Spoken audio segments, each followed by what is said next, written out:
Di dalam agama kita ini banyak sekali contoh-contoh pemimpin yang sangat sederhana, dan mudah-mudahan ini bisa dicontoh sama pemimpin-pemimpin kita yang sekarang. Jadi langsung aja kita lihat penjelasannya, pemimpin-pemimpin yang sederhana dalam Islam. Ini dia.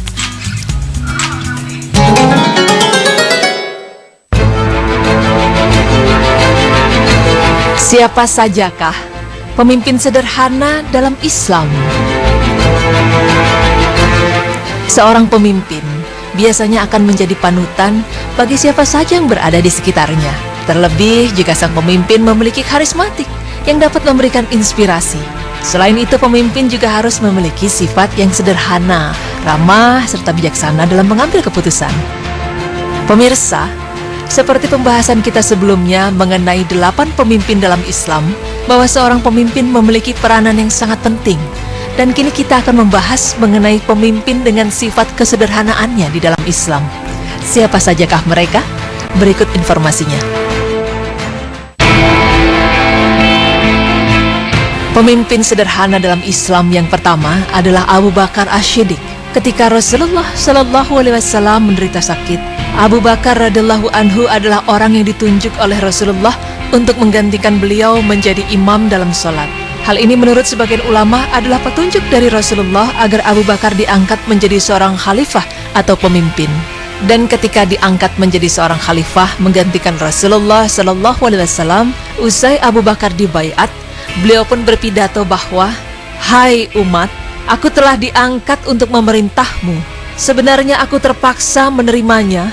Aku bukanlah orang yang terpandai dan termulia dari kamu. Apabila aku benar, dukunglah bersama-sama. Tetapi jika aku menyimpang dari tugasku, maka betulkanlah bersama-sama. Jujur dan lurus adalah amanah, sedang bohong dan dusta adalah pengkhianatan. Kaum yang lemah di antara kamu adalah kuat dalam pandanganku, hingga haknya diperolehnya. Orang yang kuat dari kalanganmu adalah lemah di hadapanku, hingga aku rebut hak itu daripadanya. Perjuangan dan jihad itu sekali-kali janganlah ditinggalkan. Kaum yang meninggalkan jihad itu akan dipukul kehinaan. Patuhlah kepadaku selama aku mematuhi Allah dan Rasul-Nya. Dikala aku mendurhakai Allah dan Rasul-Nya, kamu tidak wajib patuh lagi kepadaku." Dari pidato tersebut menunjukkan bahwa Abu Bakar merupakan seorang pemimpin yang jujur, rendah hati, demokratis, serta memiliki sikap tegas dalam menegakkan kebenaran. Selain itu, di dalam kehidupan sehari-hari, sebagai seorang khalifah, Abu Bakar selalu mengikuti sifat Rasulullah SAW, yaitu tetap dalam kesederhanaan. Kehidupan antara Abu Bakar dengan masyarakat seakan tidak ada pagar pembatas. Rumahnya boleh dikunjungi setiap waktu dan terbuka bagi rakyat biasa. Bahkan ia bisa ditemui di mana saja dan kapan saja. Dan pakaiannya, makanannya, hingga kesehariannya sangatlah bersahaja. Hingga pada suatu hari, ketika Abu Bakar hendak meninggal, ia berkata kepada putrinya Aisyah, "Hai Aisyah, unta yang kita minum susunya, juga bejana tempat kita mencelupkan pakaian, serta baju khotifah yang saya pakai, semuanya hanya dapat kita gunakan selama saya berkuasa. Dan apabila aku meninggal, seluruhnya harus dikembalikan kepada Umar." Maka ketika Abu Bakar meninggal dunia, Aisyah mengembalikan semua barang tersebut kepada Umar bin Khattab. Bahkan kisah lainnya, ketika seorang wanita biasa bernama Unaisar berkata, "Hai Abu Bakar, apakah engkau masih dapat menolong kami memerah susu kambing seperti sebelum menjadi khalifah?" Maka Abu Bakar pun menjawab, "Insya Allah, aku akan tetap bersedia menolong kamu."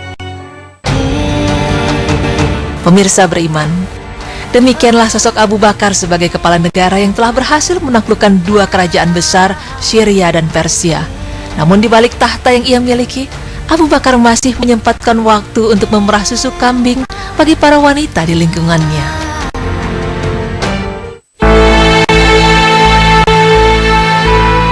Pemimpin sederhana yang kedua, yaitu Umar bin Khattab. Ketika kain-kain Yaman telah sampai dan dibagikan kepada kaum muslimin secara adil dan sama rata, Umar bin Al-Khattab radhiyallahu anhu memakai pakaian yang lebih besar dari jatahnya, karena postur beliau lebih tinggi.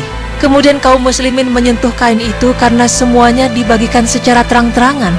Dan ketika Umar radhiyallahu anhu naik ke atas mimbar untuk berkhutbah dan memberi semangat kepada orang-orang yang berjihad dengan mengenakan pakaian tersebut, Umar berkata kepada mereka, "Dengarkanlah dan taatlah kalian."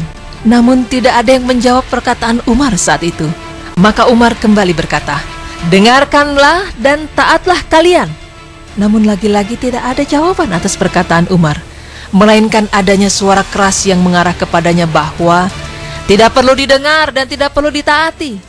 Dan pada situasi demikian, puluhan prajurit bersenjatakan pedang tidak terprovokasi dan melancarkan pukulan, hingga kondisinya menjadi tenang dengan sendirinya. Kemudian Umar radhiyallahu anhu bertanya kepada orang yang bersuara tersebut ketika kondisi mulai tenang. Umar berkata, "Mengapa? Semoga Allah subhanahu wa ta'ala merahmatimu." Lantas lelaki tersebut berkata dengan sangat berani kepada Umar, "Engkau telah mengambil kain sebagaimana kain yang kami ambil. Akan tetapi, bagaimana caranya engkau memotong kain tersebut padahal engkau lebih tinggi dari kami? Pasti ada sesuatu yang diistimewakan untuk kamu." Lalu Umar radhiyallahu anhu membela diri dengan memanggil anaknya, yaitu Abdullah bin Umar. Kemudian Abdullah mengumumkan bahwa dia memberikan kain bagiannya kepada sang ayah, sehingga Umar radhiyallahu anhu membuat gamis yang sempurna dan dapat dijadikan untuk menutupi aurat dan berkumpul dengan orang lain. Lalu laki-laki tersebut kembali duduk dengan tenang seraya berkata, "Sekarang kami mendengar dan menaati." Selain itu dalam kesehariannya, Umar radhiyallahu anhu hidup seperti kebanyakan orang pada umumnya. Beliau menyalakan lampu di malam hari dan berbincang-bincang dengan menggunakan lampu tersebut untuk urusan kenegaraan. Dan apabila orang yang berbincang-bincang dengannya membicarakan hal-hal di luar urusan kaum muslimin, maka beliau memadamkan lampu seraya berkata, "Lampu ini milik negara, oleh karena itu tidak benar jika digunakan untuk keperluan pribadi." Kemudian pada hari Jumat, ketika orang-orang telah berkumpul menanti khatib yang tak lain adalah Umar radhiyallahu anhu, namun Umar datang terlambat sehingga mereka lama menunggu. Maka Umar radhiyallahu anhu keluar menemui mereka dan naik ke atas mimbar. Lalu dia menyampaikan alasan keterlambatannya kepada kaum muslimin bahwa dia tidak memiliki gamis lain selain gamis yang ia kenakan saat itu. Kemudian Umar radhiyallahu anhu menunggu sampai gamisnya kering, kemudian memakainya, sehingga baru datang ke masjid untuk berkhutbah.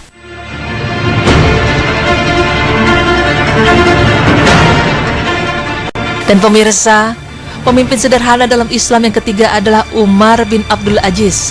Ia adalah seorang khalifah yang masyhur dari Bani Umayyah. Umar bin Abdul Aziz selalu mencontoh teladan Rasulullah SAW, terlebih dalam kepemimpinannya yang penuh dengan nilai-nilai seorang pemimpin sejati. Pada hari di mana Umar bin Abdul Aziz baru saja dilantik sebagai khalifah, ia menyempatkan berziarah ke makam Sulaiman bin Abdul Malik yang merupakan khalifah Bani Umayyah sebelumnya. Berdasarkan wasiat almarhum, maka Umar bin Abdul Aziz menduduki jabatan sebagai seorang khalifah. Namun pada saat Umar bangkit usai berziarah, tiba-tiba ia mendengar suara sekelompok orang yang tengah berkumpul. Lalu Umar bertanya, "Ada apa?" Sekelompok orang tersebut menjawab, "Kami telah menyediakan kendaraan dinas untuk Anda, wahai Amirul Mukminin," ujar seseorang sambil menunjuk sebuah kereta kuda yang indah dan khusus disiapkan untuk sang khalifah. Namun Umar berkata, "Aku tidak menghendaki kendaraan mewah ini. Kembalikan ia pada tempatnya dan jauhkan ia dariku. Semoga Allah memberkahi kalian." Kemudian sang khalifah berjalan ke arah seekor keledai yang menjadi kendaraannya selama ini. Dalam kondisi kebingungan atas kereta kuda yang telah disiapkan untuknya, tiba-tiba gerombolan pengawal datang berbaris mengawal di belakangnya. Dan di tangan masing-masing tergenggam tombak tajam, seolah siap menjaga sang khalifah dari segala mara bahaya yang akan datang. Melihat keberadaan pasukan itu, Umar pun menoleh heran dan berkata, "Aku tidak membutuhkan kalian. Aku hanyalah orang biasa dari kalangan kaum muslimin. Aku berjalan pagi hari dan sore hari, sama seperti rakyat biasa." Kemudian Umar bin Abdul Aziz berjalan bersama orang-orang menuju masjid, dan dari segala penjuru, orang-orang pun berdatangan. Setelah memuji Allah dan bersalawat pada Nabi dan para sahabatnya, ia berkata, "Wahai manusia, sesungguhnya aku mendapat cobaan dengan urusan ini, khilafah yang tanpa aku diminta persetujuan terlebih dulu, memintanya ataupun bermusyawarah dulu dengan kaum muslimin. Sesungguhnya aku telah melepaskan baiat yang ada di pundak kalian untukku. Untuk selanjutnya silahkan pilih dari kalangan kalian sendiri seorang khalifah yang kalian ridhoi. Mendengar ucapannya itu, orang-orang pun berteriak dengan satu suara seraya berkata, "Kami telah memilihmu, wahai Amirul Mukminin. Kami ridho terhadapmu. Aturlah urusan kami dengan karunia dan berkah Allah." Kemudian jamaah kaum muslimin lainnya berdiri dan menyatakan dukungannya atas kepemimpinan beliau. Kemudian lantunan takbir berkumandang di antara dinding-dinding masjid.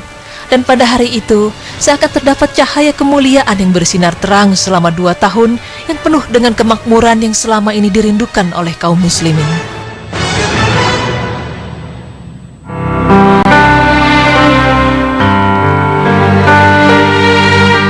Nah pemirsa, demikianlah pembahasan mengenai siapa saja para pemimpin yang hidup dalam kesederhanaan di atas kekuasaan yang mereka miliki.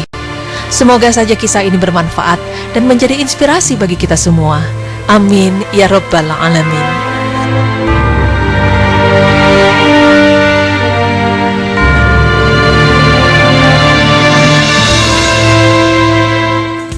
Subhanallah.